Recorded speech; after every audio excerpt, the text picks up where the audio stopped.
Bonjour et bienvenue sur Algomius. Aujourd'hui, nous allons continuer notre exploration du machine learning et parler de fonctions et de variables. Alors encore une fois, je vais essayer de faire le parallèle entre le métier de développeur et celui qui va justement monter les modèles mathématiques pour le machine learning et le métier de mathématicien. Et on va s'apercevoir encore une fois que sur les fonctions et les variables, eh bien, c'est des domaines qui vont de nouveau se croiser. Les fonctions, les mathématiciens en utilisent. Eux, ils appellent ça les f de x par exemple. Et en informatique, nous utilisons aussi des fonctions, alors principalement pour factoriser du code ou pour pouvoir réutiliser différents éléments dans différents projets différents. Ok. Par contre, effectivement, la notion de fonction, elle est à peu près la même. C'est-à-dire qu'une fonction, c'est quoi? C'est tout simplement une transformation, alors une transformation souvent mathématique, à laquelle en fait on fournit des paramètres d'entrée, puis des instructions ou des calculs sont réalisés en vue en fait de fournir une valeur de sortie, une valeur cible. Je rentre des paramètres dans la boîte, je secoue, ça calcule et j'ai une valeur en sortie. Et bien cette définition, elle est à la fois vraie en informatique et en mathématiques. Et encore une fois, ça va nous permettre, avec les outils liés à Python et ses bibliothèques, de représenter facilement en Python une fonction mathématique.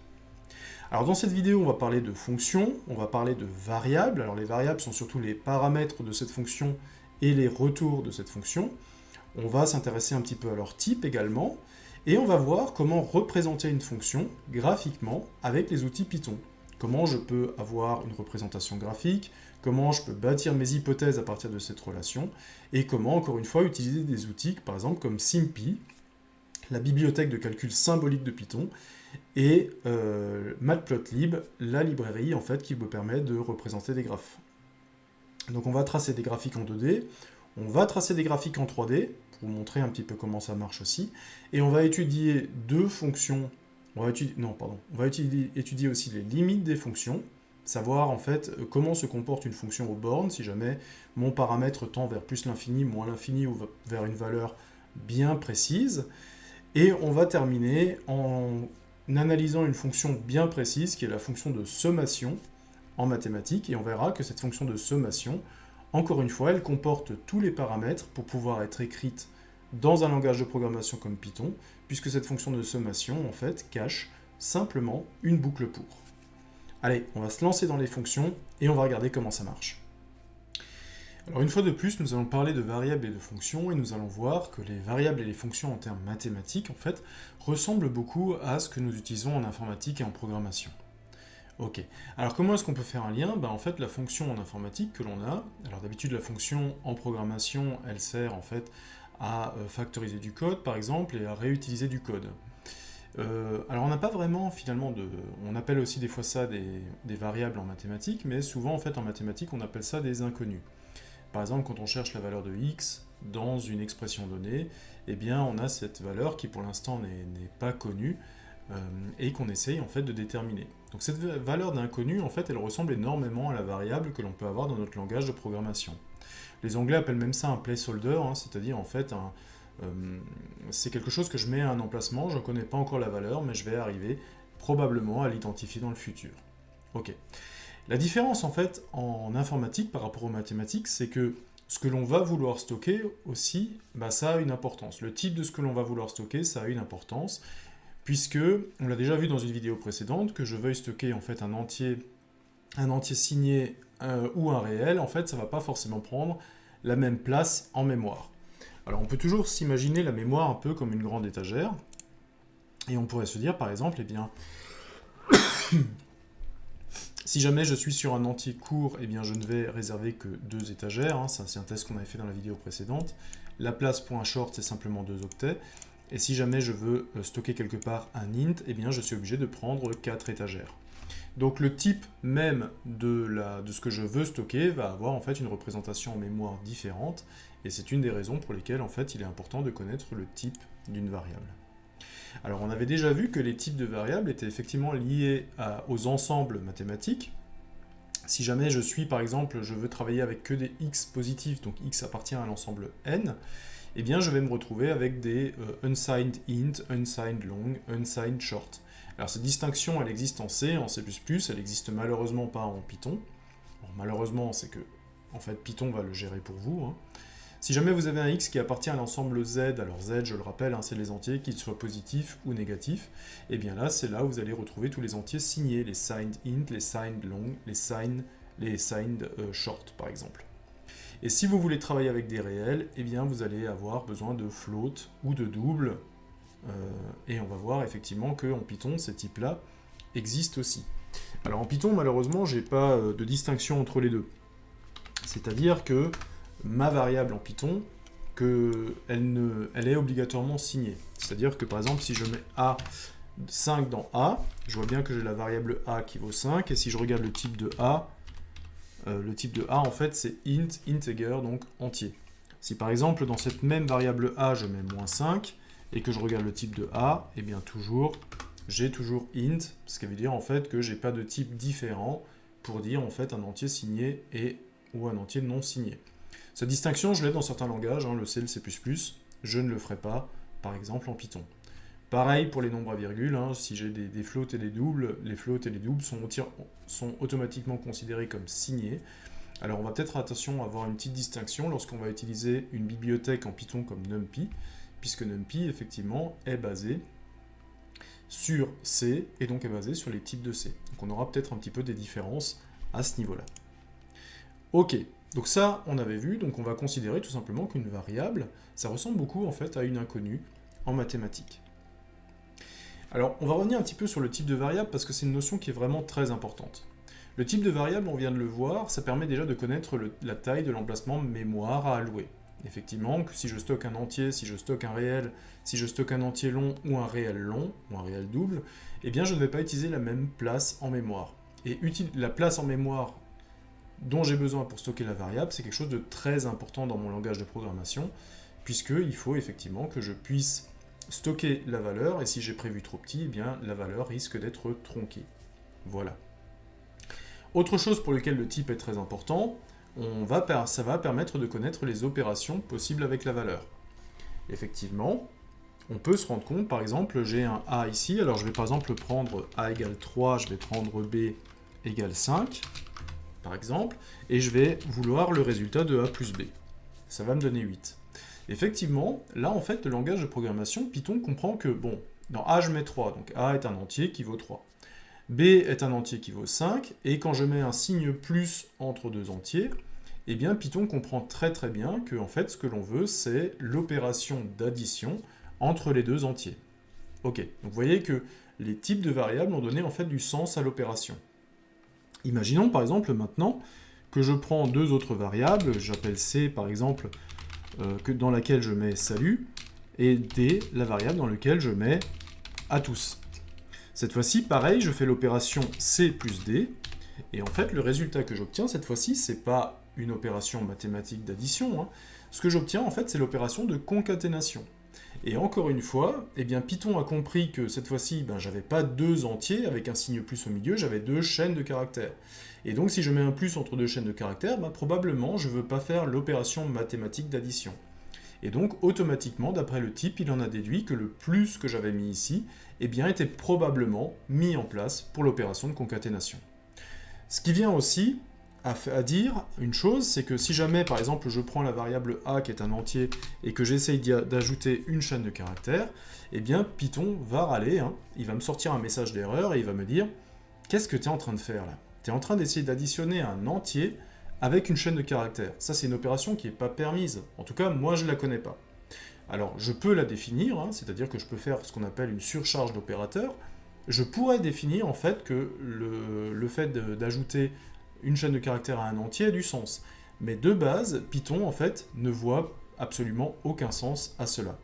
Et donc, en fait, il vous le dit, tu m'as donné un entier à gauche, tu m'as donné une chaîne de caractères à droite, tu m'as mis une opération plus entre les deux, mais moi, je ne sais absolument pas quoi faire quand tu me demandes de faire un plus entre un entier et une chaîne de caractères. Donc, c'est les deux principales utilisations du type. C'est d'une part savoir la place mémoire utilisée, et de l'autre, en fait, de savoir quelles sont les opérations que j'ai le droit de faire avec cette variable. Ok. Ça, c'est important de le savoir parce qu'en fait, en machine learning, on va récupérer des grandes variétés de données, exprimées dans des types très différents.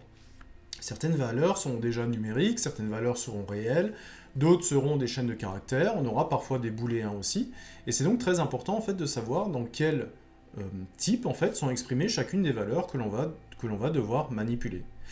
Parfois en fait la valeur elle va pas être sur la bonne forme, et donc il faudra aussi passer par des tables de conversion, passer par des modifications, pour avoir en fait l'élément dans un terme bien précis. Okay. Si par exemple je me retrouve avec, je sais pas, un libellé par exemple, et bien ce libellé je ne pourrais pas l'intégrer par exemple dans une fonction de régression. Je ne peux pas avoir une fonction qui est basée sur un libellé. Donc ça veut dire que ce libellé je dois le transformer en valeur numérique, mais je ne peux pas le transformer non plus, parce que sinon je risque de fausser ma fonction de régression. Tout ça c'est des choses que l'on verra dans des chapitres quand on entrera vraiment dans le détail du machine learning. Mais effectivement, il y a toute la théorie des nombres, c'est quelque chose de bon à connaître pour pouvoir comprendre les bases. Ok, alors je reviens simplement sur une petite règle pour nommer les variables. Alors qu'est-ce que j'ai le droit de faire, qu'est-ce que j'ai pas le droit de faire? Il y a quelques règles à retenir sur les noms de variables. Les noms de variables, dans la plupart des langages de programmation, ne peuvent pas commencer par un chiffre. C'est-à-dire que j'ai pas le droit de faire un A égale 5. Ok, syntaxe error, invalide décimale littérale, j'ai pas le droit d'avoir un nom de variable qui commence par un chiffre. Ok. Pourquoi ça vient? Tout simplement, pourquoi ça vient de là? Tout simplement parce que quand vous avez un nombre binaire, par exemple, vous pouvez le mettre de suite de 0 et de 1, et pour indiquer qu'il est binaire, vous pouvez mettre, alors je ne sais plus exactement la syntaxe, mais vous pouvez l'exprimer en binaire.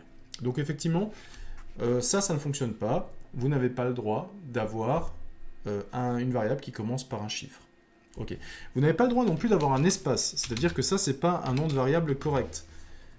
Pourquoi? Tout simplement parce qu'à chaque fois que vous mettez un espace, eh bien, le langage de programmation considère qu'on est sur deux mots différents, et puisqu'on est sur deux mots différents, il va considérer que j'ai essayé de déclarer quelque chose comme deux variables, en fait. Dans deux variables dans lesquelles je mets 5, il ne comprend pas vraiment la syntaxe, et donc, en fait, il laisse tomber. Donc, j'ai pas le droit d'avoir d'espace. Alors, espace, caractère d'espace, c'est-à-dire espace, tabulation, retour à la ligne, tout ça, j'ai pas le droit d'avoir dans un nom de variable.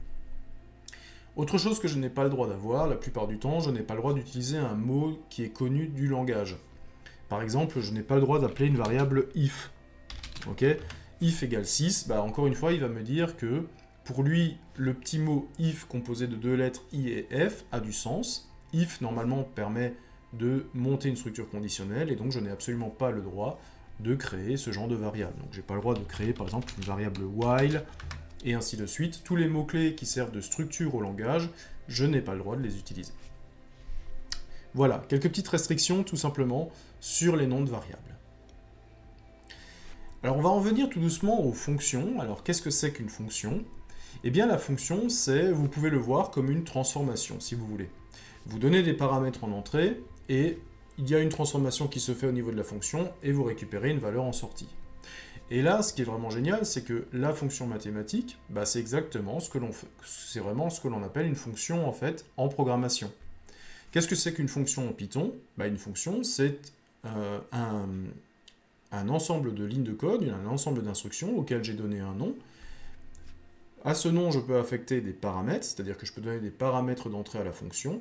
Quand je donne des paramètres, les bons paramètres, les instructions sont exécutées, et à la fin de l'exécution, je peux avoir une valeur de retour. Donc j'ai bien une transformation des paramètres d'entrée en quelque chose en fait qui apparaît à la sortie. Donc ça permet de transformer une valeur d'entrée en valeur de sortie. Voilà, c'est comme si on avait une espèce de boîte noire, si vous voulez, auquel on donne des arguments, ensuite ça mouline à l'intérieur, et ça nous donne quelque chose en sortie. Donc on voit encore une fois que la notion de fonction, si le nom existe en programmation et en mathématiques, eh bien en fait c'est exactement la même idée qui se cache derrière, et donc encore une fois c'est un parallèle qui est vraiment intéressant pour les informaticiens, puisqu'effectivement c'est quelque chose qu'ils maîtrisent déjà. Voilà. Donc si vous voulez passer des mathématiques à l'informatique ou de l'informatique aux mathématiques, vous voyez en fait qu'il y a tout un ensemble de vocabulaire qui est commun en fait aux deux domaines. Voilà. Alors pourquoi est-ce qu'on va utiliser une fonction dans le cas du machine learning? Eh bien en fait ce qu'on va essayer de faire, c'est qu'on va essayer de retrouver des relations entre des paramètres et des valeurs de sortie. Voilà. Par exemple, un exemple tout simple, on peut présenter des photos d'animaux à un modèle mathématique de machine learning. C'est-à-dire qu'on va présenter des animaux et on va à chaque fois dire, voilà, un animal qui a ces caractéristiques-là, ça c'est un chien. Un animal qui a ces caractéristiques-là, ça c'est un chat. Un animal qui a ces caractéristiques-là, je sais pas, je peux dire n'importe quoi, c'est un poisson, par exemple. Et on va présenter un grand nombre de chiens, un grand nombre de chats et un grand nombre de poissons.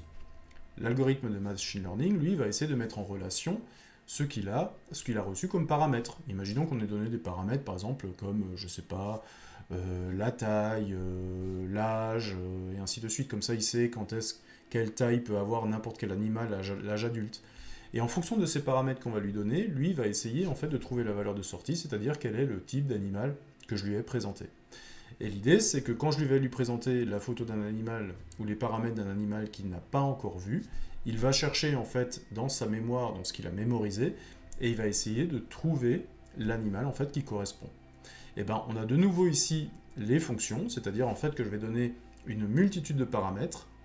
Je vais attendre en fait que l'algorithme de machine learning utilise la fonction qu'il a construite avec toutes les valeurs que je lui ai présentées pour qu'il me fournisse une valeur en sortie qui soit en adéquation avec le problème qui est posé. On va essayer de voir un petit peu comment utiliser les outils à notre disposition, que Python met à notre disposition. Il y a plein de bibliothèques très intéressantes en Python qui nous permettent justement de voir ces différents éléments. Alors, pour illustrer la notion de fonction, on va commencer avec une fonction très très simple, c'est les fonctions affines. Alors, les fonctions affines, elles ont toujours la même équation, y égale ax plus b, avec a le coefficient directeur et b l'ordonnée à l'origine. Okay. B, en fait, on peut expliquer facilement ce que c'est tout simplement, si pour x est égal à 0, eh bien a de x est égal à 0, et c'est le cas, en fait, où y égale b. Ça veut dire tout simplement que lorsque vous avez x égale 0, b est en fait l'endroit où votre droite coupe l'axe des ordonnées. Ok, donc on a une fonction f de x égale 4 fois x plus 5, par exemple, donc j'ai fixé un coefficient directeur à 4, et j'ai fixé une ordonnée à l'origine à 5. Et on va essayer de voir un petit peu comment fonctionne cette fonction. Imaginons que je retrouve donc f de x, alors je vais juste la prendre, f de x égale 4 fois x plus 5. Alors que fait cette fonction? Cette fonction, elle veut tout simplement dire que à chaque fois que je donne un paramètre x, x c'est le paramètre de ma fonction, on le voit d'ailleurs si on a l'habitude d'écrire des fonctions en programmation, le nom de la fonction c'est f, elle a un seul paramètre qui s'appelle x, alors j'ai pas son type en mathématiques, je ne spécifie pas son type, en Python je ne spécifie pas le type non plus, si vous venez de langages fortement typés comme le C ou le C++, on pourrait même avoir quelque chose comme ça, f de int x. Ok, donc là je ne l'ai pas, mais c'est quelque chose, une syntaxe qui va se rapprocher énormément de Python. Alors qu'est-ce que ça veut dire? Pour tout paramètre x que je récupère, en fait ce x je vais le multiplier par 4 dans un premier temps, et une fois que je l'ai multiplié par 4, je vais ajouter 5. Ça veut dire que je peux avoir comme ça, je peux récupérer en fait f de 0. F de 0 c'est quoi? C'est 4 fois 0 plus 5. Alors 4 fois 0 ça fait 0, il me reste 0 plus 5, et donc il me reste 5. Donc quand je lui donne un paramètre d'entrée 0, je vais en fait avoir un paramètre de sortie qui est à 5. f de 1, par exemple, voilà, j'ai 4 fois 1 plus 5, alors 4 fois 1 ça me donne 4, plus 5, et bien tout ça, ça me donne 9. Encore une fois, donc vous voyez que par cette fonction, j'ai une transformation. Je récupère en fait le paramètre d'entrée, j'ai une fonction mathématique qui transforme ce paramètre d'entrée en paramètre de sortie, et ma fonction me retourne la valeur de sortie. Donc c'est exactement le fonctionnement en fait de n'importe quelle fonction que l'on peut avoir en programmation. Alors vous allez me dire, oui, en programmation, par contre, on a des fonctions qui n'ont pas forcément de paramètres d'entrée, et vous avez des fonctions qui n'ont pas de paramètres de sortie. C'est vrai. Donc là, c'est vraiment le cas spécifique où vous avez effectivement un paramètre d'entrée qui est utilisé pour les calculs, qui génère en fait un paramètre de sortie. Ok. Ça veut dire en fait qu'en programmation, c'est très simple à calculer, c'est-à-dire que c'est très simple à mettre en place, puisque vous avez juste à rajouter un return, et puis votre fonction, vous l'avez pratiquement. Si je veux vraiment l'écrire en Python, j'ai juste à remplacer ça, et j'ai ma fonction Python qui est en fait mise en place simplement. Ok, je crois qu'on a tout dit, que la fonction c'est tout simplement une transformation que je vais utiliser, et effectivement cette fonction, même si je suis sur quelque chose de simple pour le moment, eh bien les fonctions c'est ce qui va me permettre de faire des interpolations ou des extrapolations dès que je serai arrivé en fait à avoir une fonction de régression, par exemple dans les algorithmes de régression. Donc ça, ce sera réutilisé énormément en machine learning. Alors on va essayer de monter un petit cas qui est assez facile à comprendre pour bien voir comment est-ce que ce genre de cas peut se révéler en machine learning. Donc en machine learning, on va retrouver énormément de fonctions, effectivement comme je viens de le dire, surtout dans ce qui est algorithme de régression. Alors qu'est-ce que c'est qu'un algorithme de régression? C'est tout simplement un modèle mathématique qui va essayer de pondérer, alors je reste assez simple pour l'instant, qui va essayer de pondérer les paramètres en entrée pour arriver à trouver quelque chose qui correspond à la valeur cible. On va essayer de trouver un lien entre les différents éléments d'un objet qui me permettent d'aboutir en fait à la valeur que j'essaie de chercher. Alors imaginons par exemple que je travaille pour une agence immobilière et mon but en fait est de créer un modèle mathématique qui pourrait, lorsque un client vient avec un nouvel appart qu'il veut vendre, moi je pourrais juste saisir les paramètres de ce nouvel appart et que le logiciel en fait ou que mon modèle mathématique me donne le prix auquel je devrais vendre cet appartement. Alors comment je pourrais faire avec du machine learning pour arriver à ces fins? Eh bien tout simplement je vais déjà commencer par utiliser une base historique, c'est-à-dire que si je suis une agence immobilière, j'ai déjà vendu des appartements, donc je vais utiliser tous les appartements que j'ai vendus pour alimenter mon modèle mathématique. Je vais essayer de dégager quels étaient les paramètres de ces appartements. Combien ils avaient de mètres carrés, à quel étage ils étaient, dans quel quartier ils étaient, est-ce qu'ils avaient un garage ou pas, par exemple. Et l'idée d'un algorithme de régression, c'est que le modèle mathématique va, en fonction de tout ce que je vais lui présenter comme appart, va essayer de créer une espèce de fonction, f de x, mais que f de x en fait corresponde au prix de l'appartement. Et ce f de x, là on n'est même pas sur du f de x, on est sur du f de plusieurs paramètres. En fait, je vous ai écrit une espèce de fonction comme ça, on pourrait imaginer que le prix, eh bien, c'est tout simplement les mètres carrés multipliés par un certain coefficient a, en fonction, le a serait plus ou moins grand en fonction de l'importance des mètres carrés dans le prix d'un appart. Alors là, par exemple, pour les mètres carrés, je pense que c'est quelque chose de très important. Donc on aurait une pondération très élevée pour les mètres carrés. On aurait un b qui multiplierait l'étage. Alors, l'étage 1, 2, 3, 4, 5, peut-être qu'il faudrait le recodifier également, pour savoir un petit peu là-dedans. Comment calculer ça. Le garage, oui ou non, ça serait un booléen, donc là aussi, il faudrait essayer de voir comment on pourrait codifier le fait d'avoir un garage ou pas, qui serait multiplié par un coefficient c. On aurait un d qui multiplierait le quartier. Là aussi, le quartier serait peut-être un libellé, ou alors l'arrondissement. Donc pour pouvoir créer une fonction de régression, là aussi, je vais devoir, en fait, mettre sous forme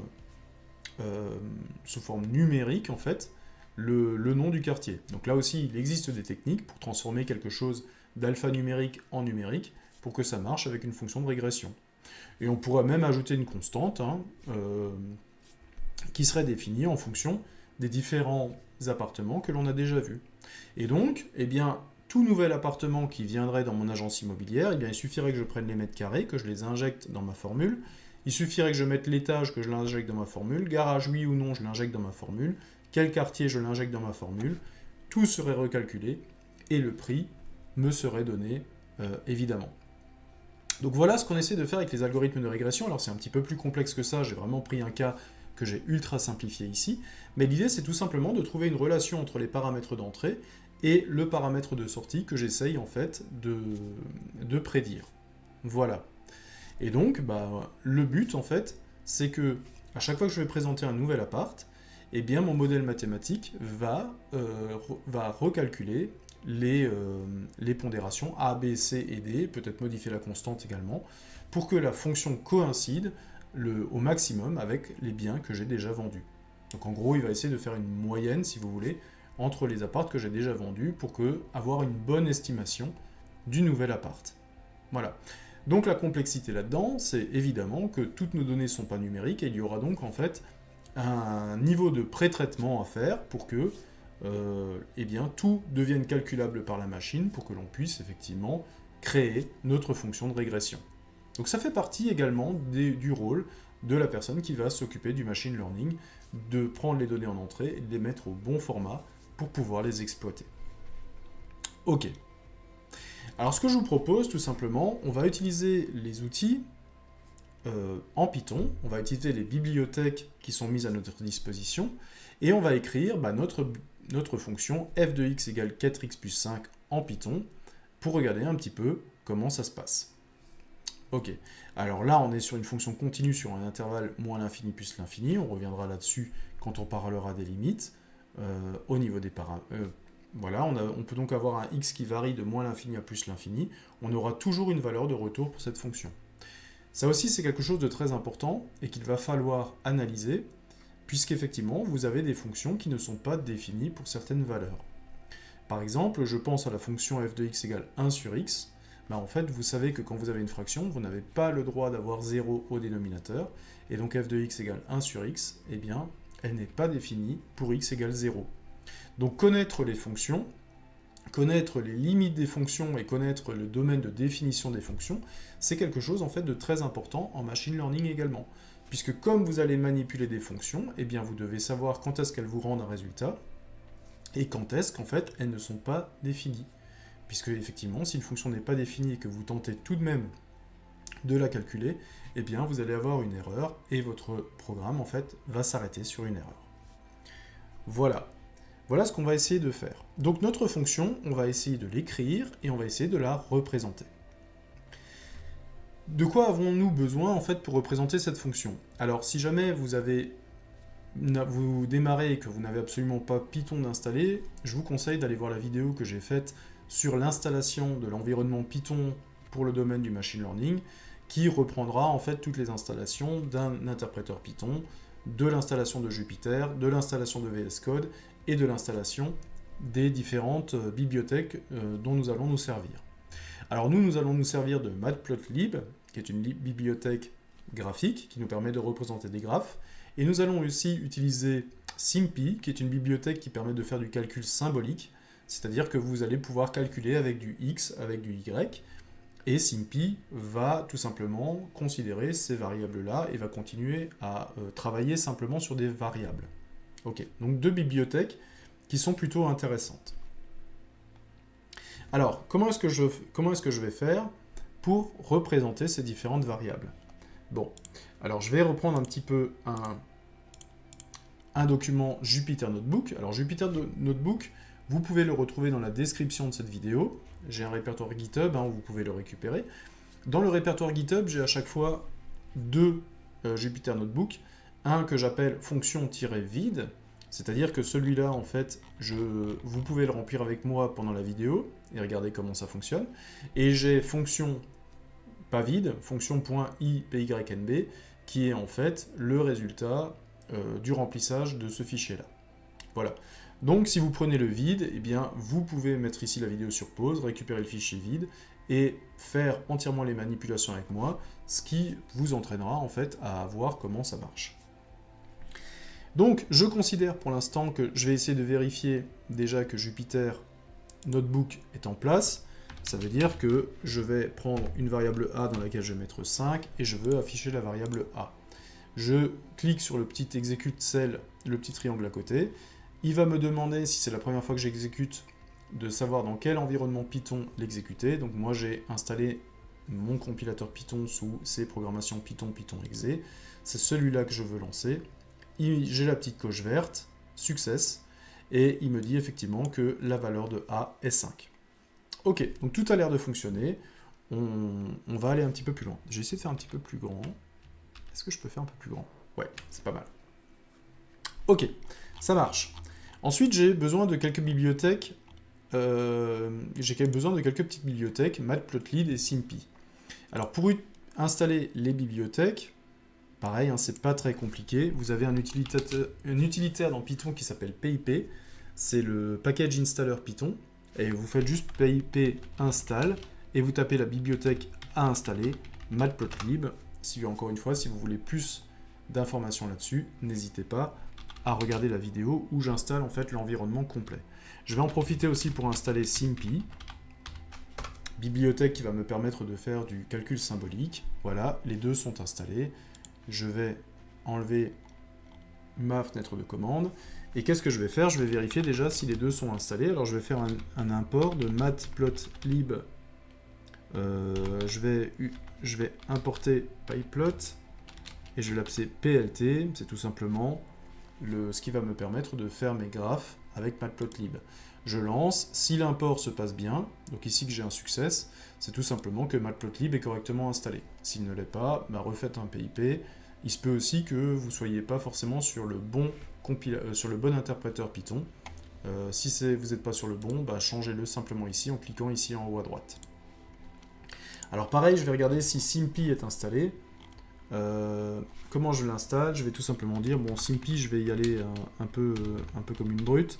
C'est-à-dire que je vais prendre tout ce qui est dedans. Donc de Simpy, importe tout. Voilà. Donc de Simpy, j'importe simplement tout. Pareil, je lance. Si j'ai le success, c'est que Simpy est bien installé. Si vous n'avez pas de success, refaites un PIP install de Simpy pour l'avoir. Donc maintenant, ce que je vais faire, tout simplement, c'est que je vais essayer de tracer ma droite. Alors, je ne sais plus ce que c'était. Ok, c'est f de x égale 4 fois x plus 5. Ok. Donc, ce que je vais faire ici, c'est tout simplement, dans Simpy, j'ai le droit en fait de dire qu'est-ce qui est un symbole. Alors, c'est-à-dire que x, par exemple, c'est mon paramètre de ma fonction, f de x. X était un symbole. Alors, il faut d'abord que je commence par déclarer mon symbole. Sinon, bah, vous savez que dans un langage de programmation, si jamais vous utilisez une variable avant qu'elle soit déclarée, eh bien, vous allez avoir une erreur, on va vous dire, bah, x n'est pas déclaré. Donc, en Simpy, je vais tout simplement dire que x est le symbole x, qui représente x. Et ensuite, je vais avoir une expression, et mon expression, eh bien, je vais tout simplement dire que mon expression, c'est 4 fois x plus 5. Je crois que c'est ça que j'avais. Ok. Et maintenant, qu'est-ce que je vais faire avec cette expression? Bah, je vais tout simplement utiliser le plot qui se trouve en fait dans Simpy. Alors, plot de Simpy, c'est une fonction, en fait, Simpy va faire un graphique, mais va utiliser derrière matplotlib. C'est-à-dire que si vous installez juste Simpy et pas matplotlib, en fait, vous allez avoir un graphique en mode texte. Et en fait, si vous avez un graphique en mode texte, c'est tout simplement que vous n'avez pas installé matplotlib. Donc, je vais faire un plot de l'expression. Voilà. Et je vais donc avoir ma droite qui a été tracée. Ok. Donc vous voyez, l'ordonnée à l'origine de 5, bah, tout simplement, le 5, c'est là où la droite passe par l'axe des ordonnées. Quand x est égal à 0, eh bien l'expression est égale à 5, donc c'est là où ça coupe l'ordonnée. Le coefficient directeur, bah, tout simplement, s'il est positif, eh bien la droite va être montante, s'il est négatif, la droite va être descendante. Et plus le coefficient directeur est élevé, en fait, plus la pente de la droite sera raide. Ok. Si jamais, par exemple, alors là, si jamais je trace juste ma droite comme ça, je vais avoir en fait les axes d'abscisse et d'ordonnée qui vont avoir des valeurs par défaut. Si jamais ces valeurs par défaut ne me conviennent pas, j'ai le droit de les changer. Par exemple, je peux dire, voilà, je vais prendre pour x, je veux pouvoir aller par exemple de moins 20 jusqu'à plus 20. Voilà. Je vais relancer ça et vous voyez que mon axe des x, maintenant, il est en moins 20, plus 20. Ok, ça marche. Si je veux changer l'axe des y, j'ai quelque chose en fait qui s'appelle ylim. C'est ylim, ouais, je crois que c'est ça. Et ylim, alors je crois que ça prend un couple. Et je vais dire, bah lui aussi, je vais aller de moins 20 jusqu'à 20. Voilà. Donc j'ai la liberté en fait de redéfinir mes x et mes y. Alors on peut se dire pourquoi est-ce que j'ai pas juste y qui varie de temps à temps? Bah, tout simplement parce qu'en fait, x c'est un paramètre, c'est un symbole. Donc si vous avez plusieurs symboles, la définition est comme ça. Y c'est pas un symbole, c'est la valeur de résultat, c'est la valeur de retour. Donc là, j'en ai qu'une, et donc en fait, elle est symbolisée par y limite. Si jamais vous avez besoin d'exporter votre figure, parce que vous êtes en train de monter un document et vous voulez une figure qui est assez propre, et c'est vrai que c'est intéressant, là vous avez des petits boutons pour exporter votre figure pour la sauvegarder sous forme d'image, et si jamais vous voulez qu'elle soit plus représentative, bah, par exemple, vous pouvez ajouter un titre à votre image, et dire, bah, ça c'est la représentation de la fonction f de x égale, alors c'est quoi 4 fois x plus 5. Voilà. ça marche. Donc j'ai mon titre, voilà, qui s'est ajouté sur mon graphique. Et j'ai encore d'autres éléments, hein, si jamais je veux donner un nom à l'axe des X et un nom à l'axe des Y. Je peux dire, voilà, Y-label, je peux lui donner un nom. Par exemple, je sais pas, valeur cible, par exemple. Voilà. Et mon X-label, je peux lui donner un autre nom, je l'appelle par exemple paramètre. Juste pour vous montrer en fait où ça se met, ces différents éléments. Vous voyez que là j'ai paramètre qui s'est mis sur l'axe des X et valeur cible en fait, qui s'est incliné de 90 degrés et qui vous montre en fait que la valeur cible est sur l'axe des Y. Donc là vous voyez, il y a plein de choses qui peuvent permettre de paramétrer votre graphique, qui permettent d'avoir un graphique qui est ultra complet, et donc vous pouvez en fait l'exporter vers un document, soit une présentation, soit un document Word, quand vous avez un rapport à faire. C'est quelque chose d'intéressant puisque vous pouvez directement exporter en fait le travail sur lequel vous êtes en ce moment. Voilà, donc j'ai représenté ma fonction f de x, ça fonctionne très bien, et ça m'a permis de voir que tout était finalement bien installé. Ok, ça marche. Alors qu'est-ce que je vais faire encore là-dessus? Alors maintenant que j'ai compris le principe, je vais me rendre compte que je peux représenter n'importe quelle fonction. C'est toujours, alors pourquoi est-ce qu'on représente une fonction graphiquement au début? Si jamais vous n'avez aucune intuition d'une fonction, comment elle se comporte, en fait la première chose que vous pouvez faire c'est la représenter graphiquement. Et en machine learning en fait on va le faire souvent. C'est-à-dire que j'ai pas d'idée en fait comment se comportent les différents éléments. Je me retrouve avec des éléments, des données que j'ai récupérées, mais je me retrouve avec des classeurs Excel pleins de chiffres.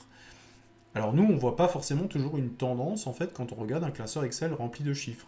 Donc c'est toujours une bonne idée de se dire, tiens, je vais déjà le représenter graphiquement, et puis peut-être que quand je verrai la tête que ça a, peut-être que ça me donnera une idée pour exploiter les données.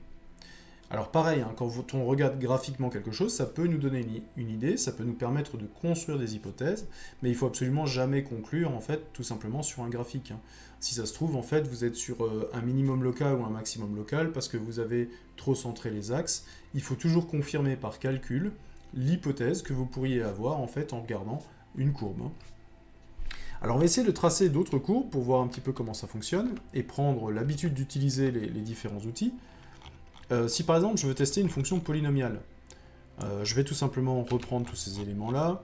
Alors je ne vais pas à chaque fois remettre tous les titres et toutes les valeurs et tout ça, hein. Je vais tout simplement le laisser par défaut et vous montrer comment ça marche. Alors valeur polynomiale, ça veut dire quoi? C'est tout ce qui est à base de x carré, x au cube, x puissance 4. Et on va essayer de dire, voilà, je vais essayer de faire une expression, par exemple 4 fois x au cube, donc x au cube, x puissance 2, hein, l'opérateur de puissance c'est tout simplement un 2 étoiles en Python, plus, je vais faire dans moins 8 fois x, encore une fois les priorités opératoires jouent leur rôle, hein. Je vous rappelle les priorités opératoires c'est d'abord les parenthèses, puis la puissance, donc en fait ça va être calculé en premier.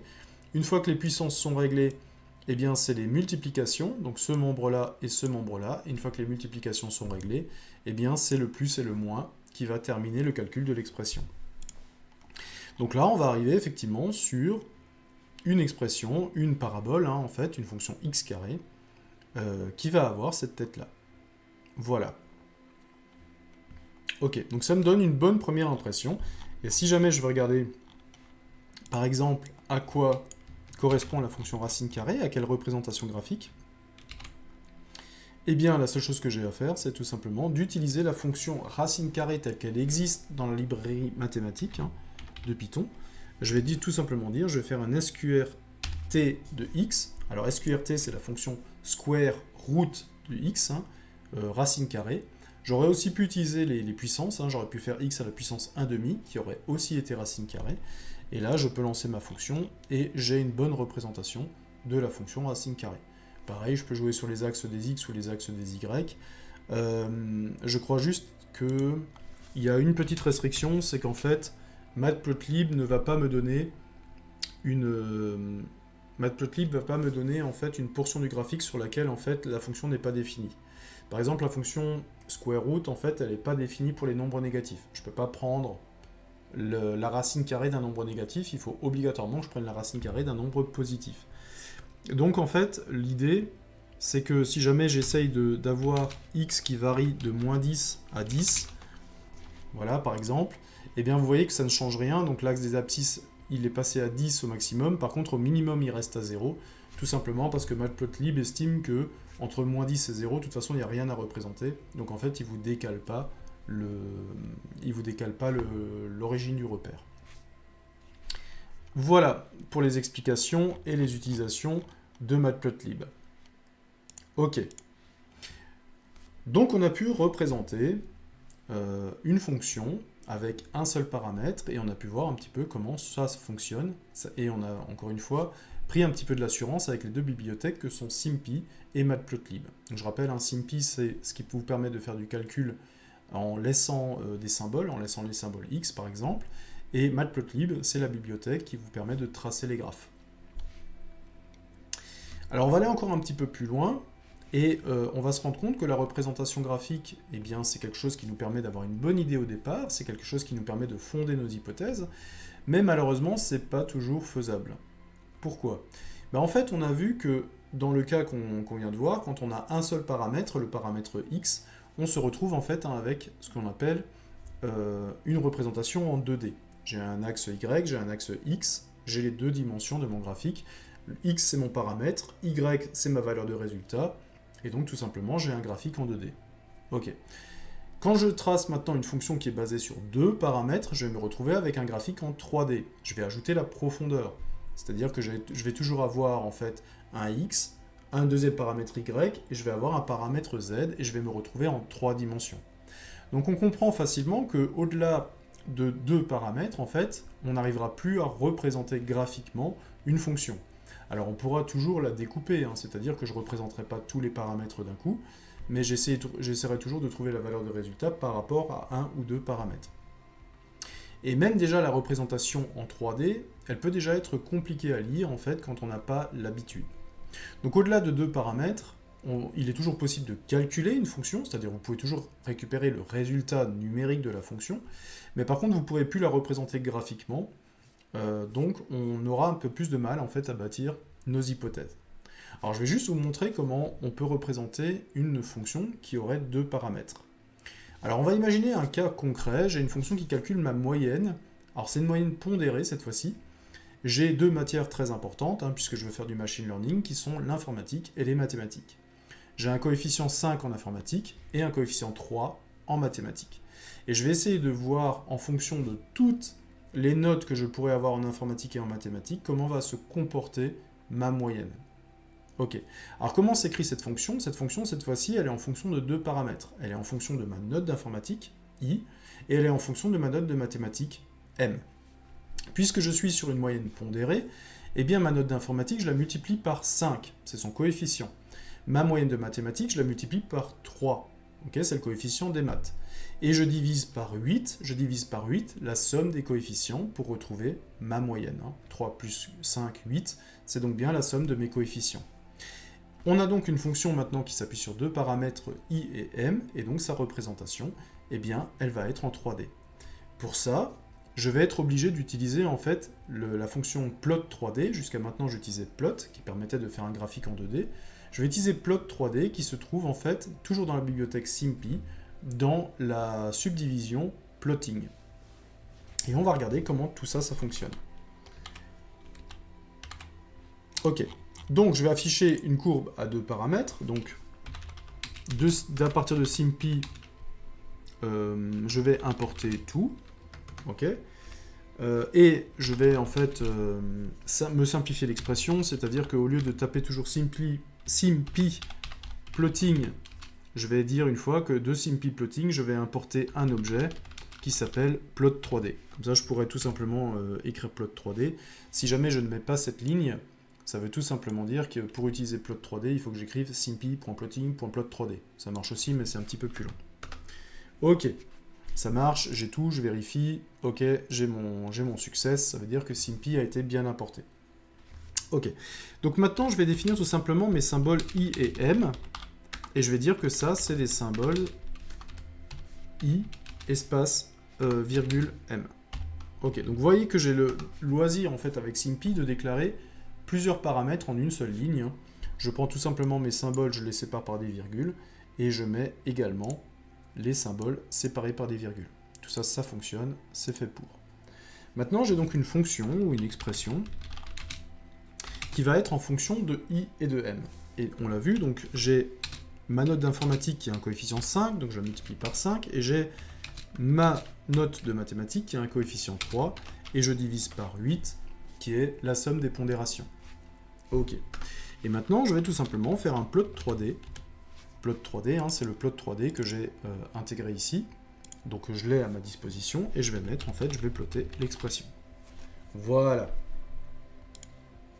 Ok, ça marche. Alors là, je suis sur du moins 10, 10, ce qui ne me sert pas à grand chose, hein, puisque mes notes sont comprises entre 0 et 20. Donc en fait, ce que je vais lui dire, c'est que la note d'informatique, normalement, elle est comprise entre 0 et 20, et la note de mathématiques, le paramètre m, lui aussi, en fait, est compris entre 0 et 20. Voilà. Donc je me remets dans le domaine de définition de mes différentes notes. Voilà.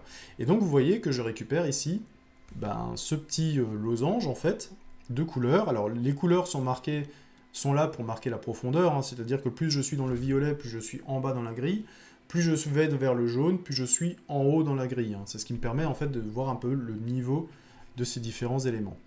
Alors comment je lis ce graphique? Alors il y a des valeurs très très simples à comprendre. Alors on va juste essayer aussi de... Alors j'ai i et m qui sont mes paramètres par défaut.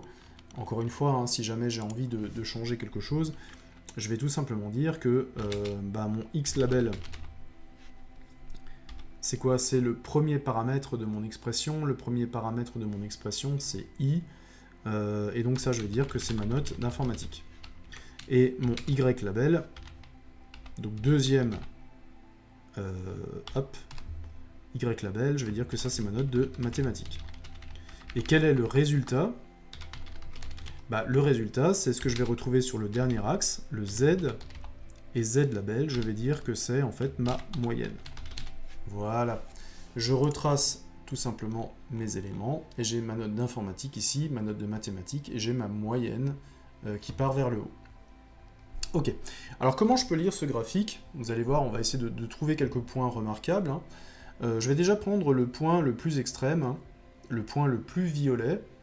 Qu'est-ce que c'est que ce point-là? C'est un point en fait où j'ai 0 en informatique et j'ai 0 en mathématiques. Et donc puisque j'ai 0 en informatique, 0 en mathématiques, j'ai évidemment 0 de moyenne. Ok, celui-là est bien remarquable.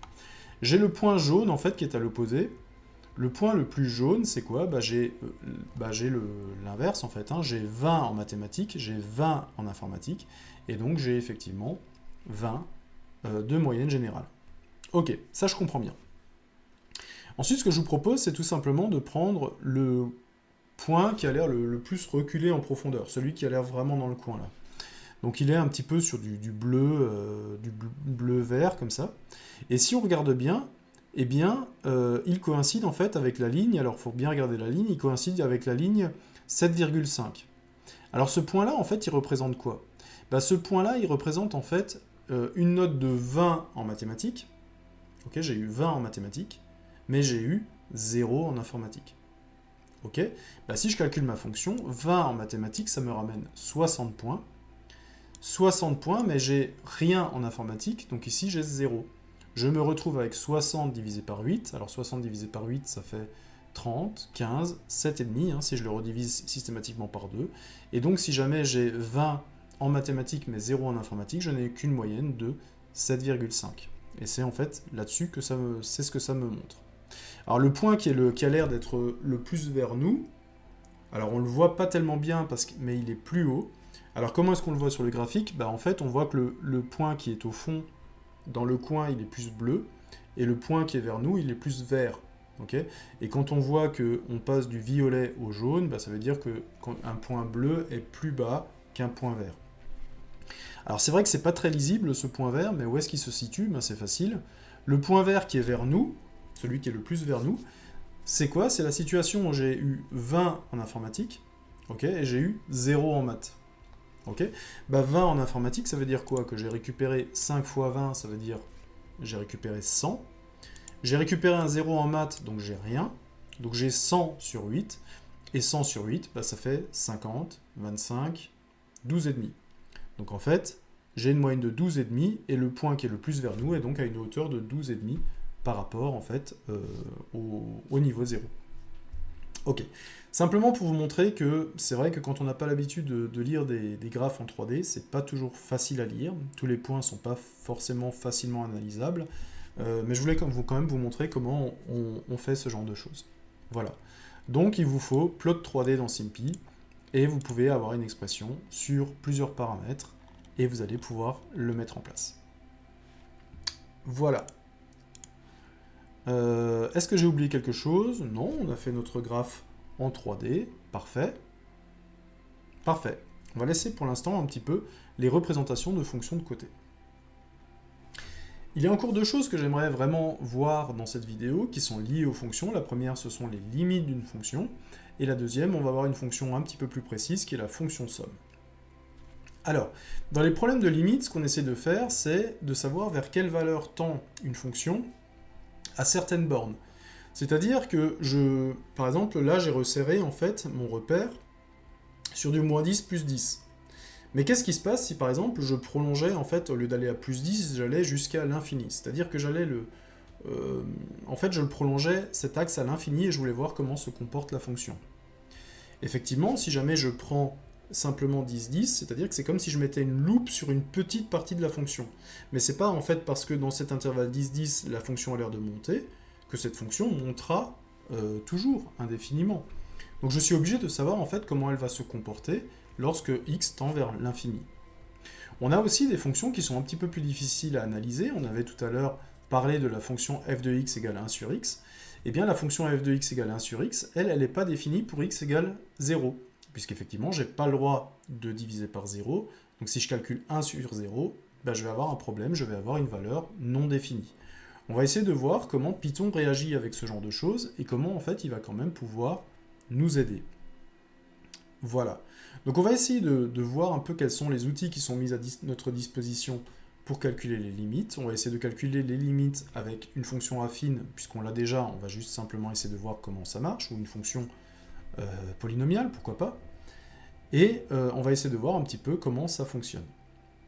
Ok, ça marche. Alors de quoi je vais avoir besoin pour faire ça? Bah, SIMPy, pareil, va nous aider à calculer les limites. Et SIMPy nous propose une fonction limite qui prend en paramètre la fonction que je vais analyser. Okay. Quel est le symbole que je veux faire varier? Évidemment, si vous avez une fonction qui est bâtie sur plusieurs symboles, comme je viens de le faire avec un graphe 3D, eh bien, il faut dire en fait quel est le symbole que vous voulez faire varier et vers quel élément vous voulez le faire varier. Hein, je vous rappelle, c'est par exemple c'est la limite de telle fonction lorsque x tend vers plus l'infini. Donc on a bien la fonction, le symbole et vers quelle borne en fait ça va aller. Alors comment est-ce qu'on tape l'infini en Python? Alors on a une petite quelque chose d'assez rigolo en fait. Hein. Python, enfin le SIMPy utilise la notation petit o pour l'infini. Donc plus petit o c'est plus l'infini, moins petit o, eh bien c'est moins l'infini. C'est assez rigolo en fait, hein. Ça redonne le signe de l'infini et ça vous permet de ne pas aller chercher un caractère spécial à taper, et Python comprend parfaitement en fait ce que vous allez vouloir chercher. Donc si je veux chercher une fonction, la limite en plus l'infini, quand x tend vers plus l'infini d'une fonction f, eh ben, je vais chercher la limite de f pour x allant à plus l'infini.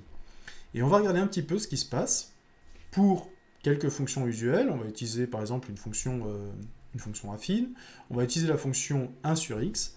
Et je vous propose aussi de voir ce que va nous donner comme indication SIMPy quand j'essaye en fait de chercher une fonction qui n'a pas de limite en plus l'infini, comme par exemple sinus x ou cosinus x, qui sont deux fonctions en fait qui alternent entre plus 1 et moins 1, mais je peux absolument pas dire en fait qu'il y a une limite lorsque x tend vers plus l'infini. On va voir si SIMPy peut quand même nous apporter des informations sur ce genre de fonction. Alors encore une fois, je vais prendre mon matplotlib, et je vais aller sur la partie limite. Alors sur la partie limite, qu'est-ce que je vais faire? Je vais essayer de représenter une fonction simple. Alors je peux déjà par exemple reprendre, pourquoi pas, je peux reprendre la fonction que j'avais tout à l'heure, ou même la fonction polynomiale, là, celle-là je peux la reprendre. Hein. la fonction polynomiale, je vais dire tout simplement qu'est-ce qui va se passer, donc celle-là, je la représente, et je voudrais savoir en fait ce qui se passe lorsque x va tendre vers plus l'infini. Alors on a l'impression que pour l'instant, c'est une parabole, hein, donc c'est un exemple qui est connu, je sais que si je vais vers plus vers l'infini, effectivement, ma fonction ne va pas arrêter de monter, et effectivement, elle va tendre vers plus l'infini. Alors comment est-ce qu'on peut se le représenter? En fait, on va tout simplement calculer la limite de l'expression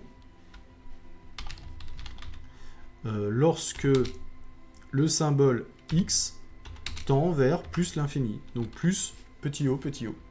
Voilà. Je vais lancer ça, et vous voyez que ça me donne l'infini. Ok? Donc, si jamais je prolonge x jusqu'à l'infini, eh bien le résultat de ma fonction va me donner l'infini. La transformation d'un très grand nombre x va me donner un très grand nombre y. Ok, pas mal. Maintenant, ce qu'on va faire, c'est qu'on va essayer d'utiliser une fonction un petit peu plus étrange, et je vais utiliser la fonction 1 sur x. Alors pourquoi elle est étrange, cette fonction? Je vais l'agrandir un petit peu, pour qu'on comprenne bien ce qui se passe au centre. Hein. Je vais prendre x qui est compris entre moins 5 et 5. Est-ce que ça suffit? Ouais. Je vais aussi le faire en y. Hein.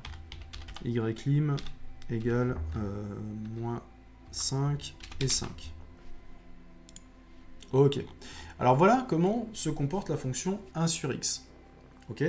On peut s'y attendre, hein, tout simplement parce que si jamais x devient très très grand, qu'est-ce qui va se passer? Je divise 1 par quelque chose qui devient très très grand. Par exemple, si j'ai une pizza et que je la répartis en 2 personnes, chacun va avoir une moitié de pizza. Si je la répartis en 1 million de personnes, chacun va récupérer un millionième de part de pizza.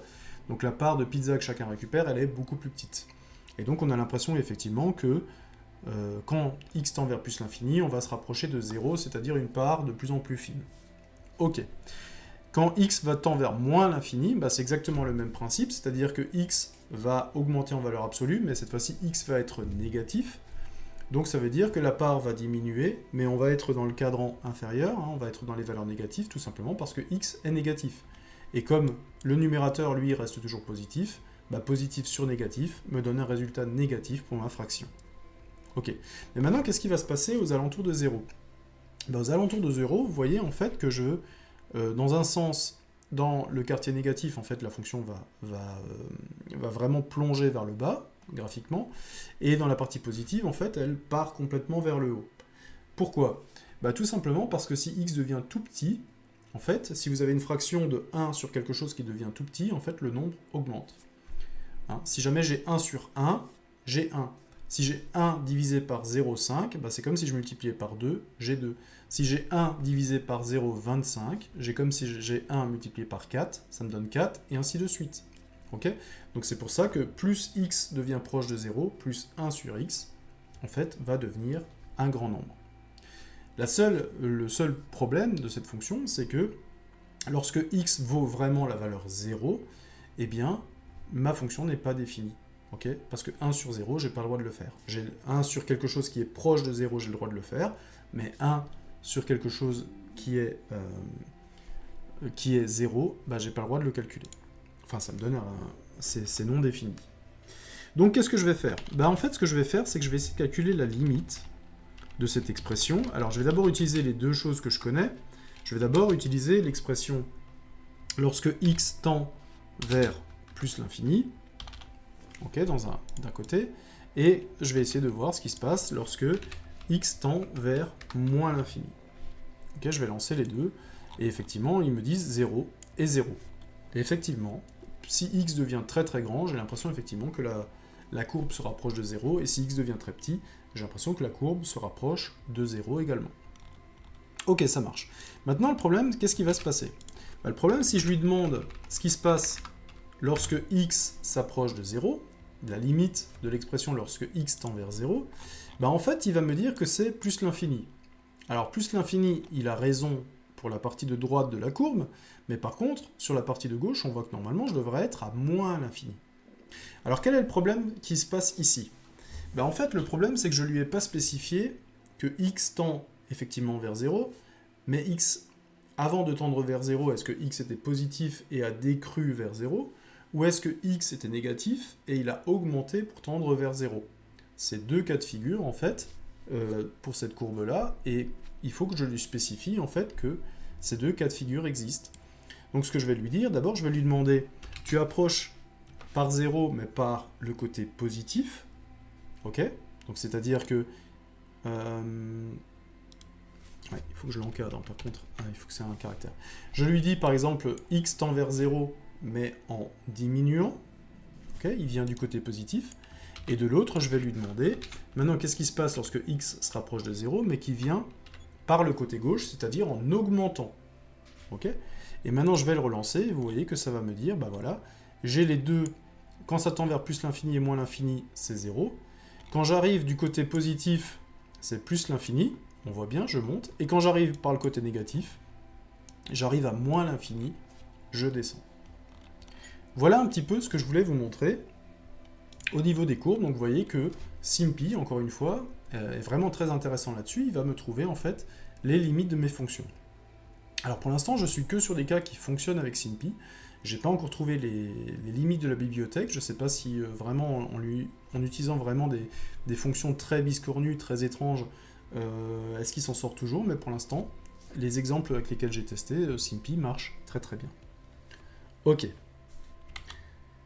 Alors maintenant, qu'est-ce qui se passe? Là, pour l'instant, on a utilisé des limites de fonctions qui avaient vraiment des limites. Qu'est-ce qui se passe si maintenant je cherche les limites d'une fonction qui n'a pas vraiment de limite? C'est-à-dire que si je prends par exemple une fonction sinus x ou cosinus x, eh bien, le résultat de sinus x, quand x tend vers l'infini, on va toujours osciller entre 1 et moins 1. On va se représenter sinus x, et puis on va regarder un petit peu comment ça fonctionne. Je vais donc mettre... alors je vais mettre tout ça en commentaire, pour que j'ai pas tout qui s'affiche, hein. L'expression, je vais dire de toute façon maintenant, je vais utiliser sinus x. Alors encore une fois, j'ai le droit d'utiliser vraiment la fonction sinus, hein, qui existe dans Python. Et je vais tout simplement dire, voilà, je vais afficher l'expression, je vais faire le graphique qui correspond à l'expression. Voilà. Alors on voit que la fonction sinus x, j'aurais eu à peu près la même chose avec cosinus x, hein, pour ce que je veux montrer. Vous voyez que cette fonction, en fait, elle alterne entre 1 et 0. Ok, à une certaine fréquence. Et donc ça veut dire que si x tend vers plus l'infini, en fait, j'ai pas une valeur vers laquelle tend x, en fait. Puisque x, si tend vers l'infini, va toujours être une valeur qui va être comprise entre 1 et moins 1, et périodiquement, en fait, on va revenir au même endroit. Donc qu'est-ce que va me dire SymPy lorsque je vais lui demander la limite de mon expression lorsque x tend vers plus l'infini? Et bien encore une fois, SymPy est quelque chose de plutôt génial, hein. Il va me dire en fait qu'effectivement, il ne peut pas me donner une valeur bien précise. Par contre, il va me dire que la limite lorsque x tend vers plus l'infini va rester dans un intervalle de moins 1, 1. Et si jamais je lui demande ce qui se passe lorsque x tend vers moins l'infini, il va avoir exactement la même réponse, hein. Je vais encore une fois avoir un intervalle de moins 1, 1. Donc ça, c'est plutôt génial, puisqu'effectivement, ça marche bien. Ça, non seulement ça me dit quelles sont les limites quand il y en a, mais quand il n'y a pas vraiment de limite, eh bien, il continue à me donner des informations pour m'expliquer comment se comporte la fonction. Donc vraiment un outil très intéressant en fait à utiliser pour faire de l'analyse de fonctions. Ok, donc je pense qu'au terme de limite, pour l'instant, on a vu un peu comment marche SymPy, on a vu comment ça fonctionne avec Matplotlib. Je pense qu'on a fait le tour de cette fonctionnalité de base. J'aimerais terminer cette vidéo simplement sur une dernière fonction qui est la fonction somme.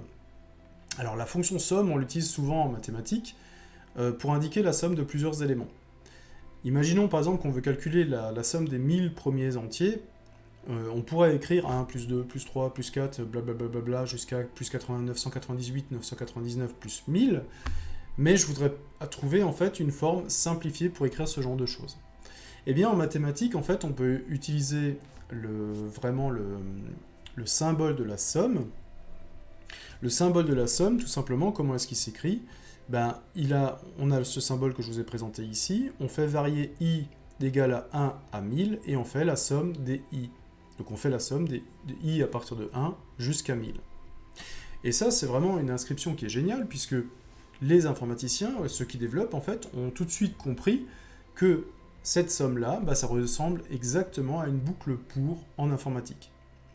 Qu'est-ce que c'est qu'une boucle pour en informatique? Une boucle pour, c'est une boucle qui fait varier une variable, i, par exemple. Elle lui dit à partir de quelle est la valeur de départ de i, donc elle a une valeur de départ, jusqu'où, quelle est la valeur d'arrivée de i, et le pas spécifié, j'augmente de 1 à chaque tour. Donc en fait, on s'aperçoit que cette notation de somme que l'on récupère en fait en mathématiques, eh bien je peux la retranscrire telle qu'elle en fait en boucle pour en Python. Et ça c'est génial, je peux vraiment passer de l'un à l'autre. L'inscription de la somme me donne tous les paramètres. Qu'est-ce qui varie, d'où ça part, où ça arrive, j'ai tout en fait pour écrire ma somme en Python. Alors comment ça fonctionnerait pour écrire ce genre de somme en Python? Bah, je vais reprendre tout simplement les éléments que l'on me donne, tout simplement. Hop, je vais aller dans la somme. Par exemple, si je veux la somme des 1000 premiers nombres premiers, alors je pourrais avoir un truc ultra naïf, qui serait de dire je range tous les éléments dans une liste. Alors je vais pas faire 1000, je vais pas faire 1000, je vais juste m'arrêter à 10. Et effectivement, quand j'ai tout rangé en fait dans une liste, en fait, il est très simple en Python de faire simplement la somme de cette liste. Voilà. Par exemple, ça marche très bien. Par exemple, là, j'ai 55.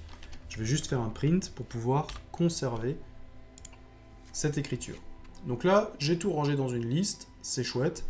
Mais ça me demande effectivement de construire la liste dans une première étape.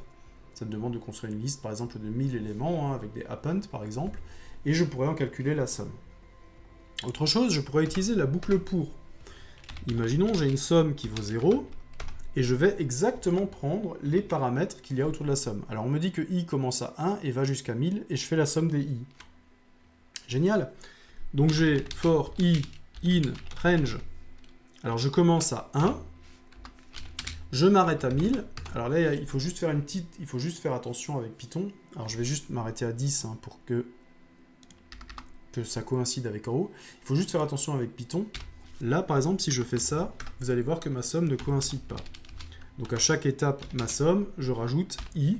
Donc premier tour de boucle, je vais rajouter 1 à somme. J'aurai 1 dans somme. Deuxième tour de boucle, i va valoir 2. Je vais rajouter le 2 au 1 que j'ai dans ma somme. Je vais obtenir 3 dans ma somme.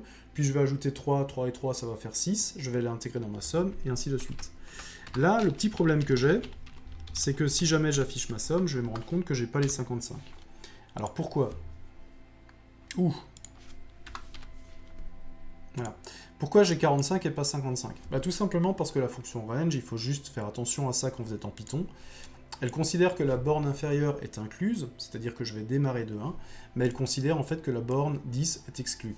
C'est-à-dire c'est comme si j'avais en fait un intervalle en mathématiques, je dirais en fait 1 est inclus et 10 est exclu. Voilà, j'aurais quelque chose comme ça. Donc il faut que je fasse attention, si je veux compter de 1 à 10, il faut bien que je fasse attention, que je mette le premier nombre qui est exclu, qui est 11, et là je vais bien en fait avoir la somme des termes de 1 à 10. Donc attention, c'est une petite spécificité de Python. Ok, donc là, j'ai vu deux façons de faire une somme, soit tout est préparé déjà dans une liste, soit en fait je peux passer par une boucle. Je vais vous montrer une troisième façon en Python, alors c'est juste... La troisième façon, c'est pas une façon originale, c'est tout simplement une façon d'écrire en fait ce que je viens d'écrire sous forme de boucle pour en une et une seule ligne. Alors comment ça marche? Bah, tout simplement, je peux calculer la somme et je vais utiliser la somme de quelque chose et je vais générer en fait la liste. Au lieu d'écrire la liste moi-même, je vais la générer avec une boucle. Alors qu'est-ce qu'il y a dans cette liste? Bah, dans cette liste, il y a tous les i, tous les nombres i, pour i, in range, et je vais reprendre la range que j'avais, 1, 11. Voilà, ça veut dire quoi? Ça veut dire que je constitue en fait une liste de tous les éléments qui suivent les critères de tous ces éléments-là sont dans l'intervalle 1, 11, 1 inclus, 11 exclus.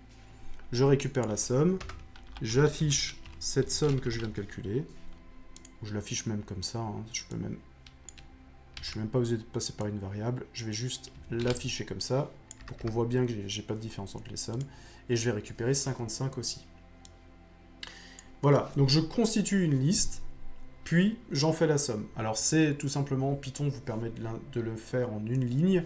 Je ne suis pas persuadé que cette façon de faire soit beaucoup plus rapide que celle-ci, puisque derrière, en fait, on va se rendre compte qu'il y a bien la boucle qui est là, qu'il y a bien une structure qui va être créée. Je ne suis pas sûr qu'elle soit plus rapide. Mais par contre, Python a énormément de petites simplifications d'écriture pour faire ce genre de choses, c'est-à-dire écrire en une seule ligne des choses qui devraient normalement être écrites sur 3 ou 4 lignes, ce qui permet de garder en fait le programme très lisible et très compréhensible. Voilà, donc si jamais je veux répondre à mon problème de je veux faire la somme des 1000 premiers nombres entiers, je vais juste aller de 1 jusqu'à 1001, hein, je vous rappelle, j'ai toujours un de plus parce que ma borne supérieure est exclue, et je vais récupérer effectivement que ça fait 500 500, la somme des 1000 premiers nombres. Voilà. Donc, j'en termine ici, hein, tout simplement avec cette fonction un petit peu spéciale qui est la somme. Donc, plusieurs façons de faire. On a vu la somme des éléments d'une liste, ou alors je peux utiliser une boucle, ou alors je peux même aller constituer la liste à la volée et en faire la somme.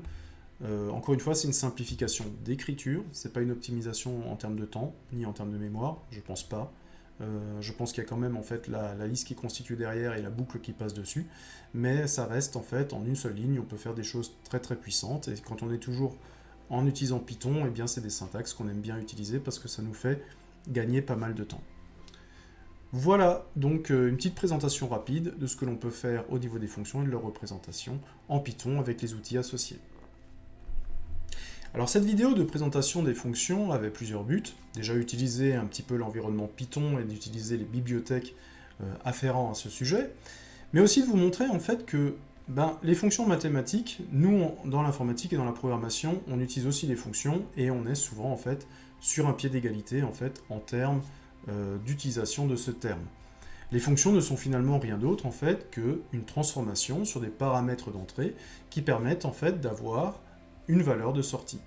Et ça, c'est quelque chose que l'on connaît, même si en programmation, toutes les fonctions n'ont pas forcément des paramètres d'entrée et n'ont pas forcément une valeur de sortie. Donc c'est un cas de figure bien précis, mais que les développeurs connaissent déjà.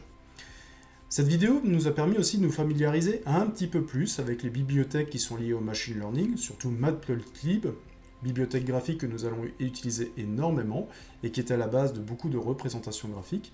Même si SymPy nous permet de faire du calcul symbolique et qu'on utilise la fonction plot de SymPy, et bien derrière la fonction plot de SymPy, Matplotlib se cache. Donc c'est très important de savoir petit à petit appréhender et savoir utiliser les différentes fonctions de cette librairie graphique. Alors c'est pas la seule, mais c'est vrai que c'est une librairie qui est énormément utilisée.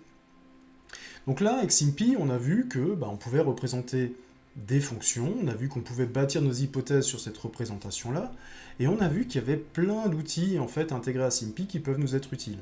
Comme par exemple en fait la recherche de limites lorsque x tend vers plus l'infini ou moins l'infini, très intéressant, hein, vous voyez qu'avec la fonction limite j'ai directement mon résultat, et donc en fait je sais déjà comment ma fonction va se comporter en fait au voisinage d'une donnée bien précise.